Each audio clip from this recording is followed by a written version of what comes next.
Hi, first of all, thanks for the opportunity to present my work conducted as a PhD fellow of the HealthPros program titled Results-Based Corporate Governance Tools for Healthcare. 3 years of research resulted in many stories I could tell, but in the next 3 minutes I will focus on one of them. The clock is ticking, let's get going. So what exactly are results-based corporate governance tools and what can they do for healthcare? Balance scorecards, control charts, dashboards, Gantt charts, basically all the tools that help managers keep track of the execution of activities within their control, monitor the actions made, and make managerial decisions based on them. Using these tools in corporate sector, the bottom line is most often the revenue or profit, while in healthcare, it's something else. Increasingly, the bottom line is looking at outcomes and experiences that increase value for patients, staff, carers, and the wider society. Here's an example of a dashboard, basically a single screen, visual, dynamic overview of data and data trends intended to quickly and effectively present users with critical information. This is an example of dashboard on myself professionally, as I've skipped the introduction. This is another example of a tool called Gantt chart, and most often it's used for project process planning. Here it's showing a mock-up of my PhD papers and all the activity planning included in completing them. So how does really my PhD work explore the use of these tools for healthcare? I talked to mid-level hospital managers about use of tools. I looked beyond hospitals to see if they can help different organizations collaborate. And then unexpectedly, I ended looking up at the phenomena of COVID-19 dashboard.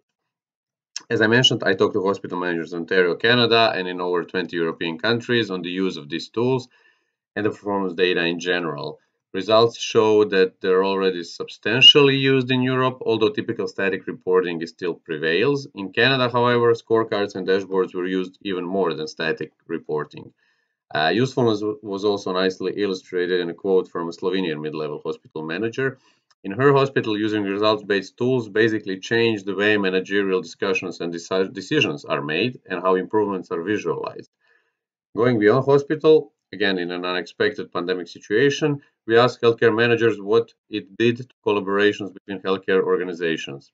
It substantially increased it, especially among hospitals and public health institutions and hospitals themselves. This was nicely illustrated through a case study in Belgium on a collaboration between Brussels hospitals, which developed dashboards and also emphasized the importance of sharing data in order to create value. Talking of dashboards, these exploded as a decision-making and public reporting tool during COVID.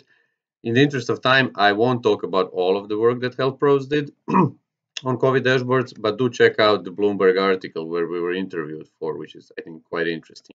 One detail from this work I will tell about, that was when we asked COVID dashboard developers on what's next for dashboards.